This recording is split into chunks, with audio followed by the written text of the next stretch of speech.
Hi, I'm John from the Lunchbox Boys, and today we will break down Castlevania for the NES. This 1987 Konami release puts the player in control of Vampire Slayer Simon Belmont. And for those of you looking, there is no Konami code, we've already checked.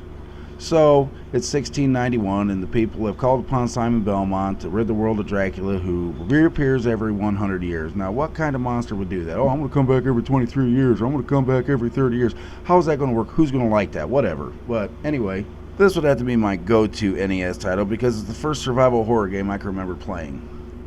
Now, the game's going to start you off in the courtyard, but let's hold up a minute. Now, don't let your timer or your player health bar go to 0 or you'll die. The P signifies the number of lives you have. But all is not lost, because on the score, at 10,000 and every subsequent 20,000 after that, you will receive a free life. Now, the hearts serve as ammunition for your secondary weapons, which are going to appear in that red bordered box. Now, there's 5 secondary weapons, being the watch, which slows time, the dagger, which flies in a straight line, the axe, which flies in an arc, the firebomb, which also flies in the arc but also has residual ground damage, and the boomerang that flies in a straight line and returns in a straight line. Now, these secondary weapons will come out of candles that are everywhere and also enemies. You'll also receive money bags of different amounts. Red is 100, blue is 400, and white is 700. You will also get hearts, small ones worth 1 that float to the ground, and large ones that are worth 5 that drop like a rock, so you better get them quick. As soon as you enter the castle, you'll begin the first of 6 levels, featuring a wide array of enemies and a boss at the end of each level. From challenging to downright annoying, the enemies team up with the environmental hazards to make this a game you can't just run through. You have to figure out patterns and learn the best course of action to take, because if they don't knock you into a pit or into water, they'll whittle down your health, so the boss will have little trouble in killing you. The Angry Video Game Nerd and Ego Raptor in the Sequelitis series both bring up this point.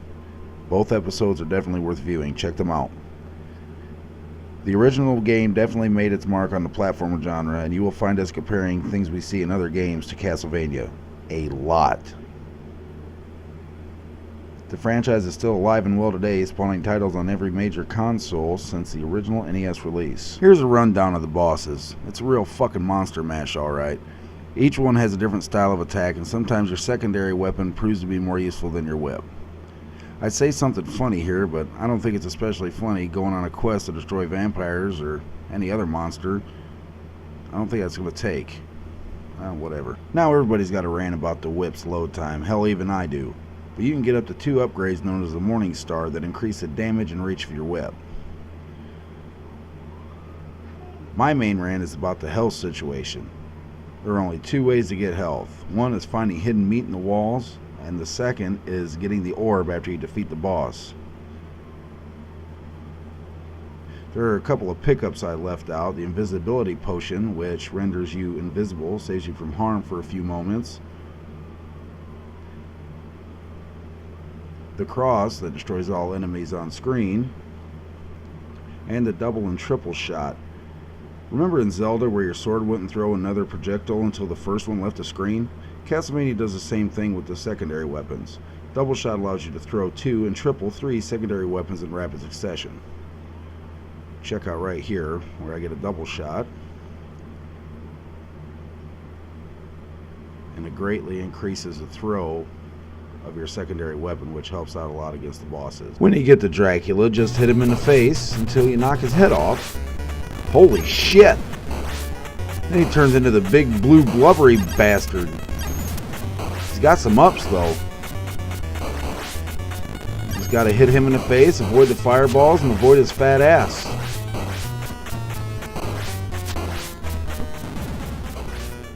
Looks like a gargoyle.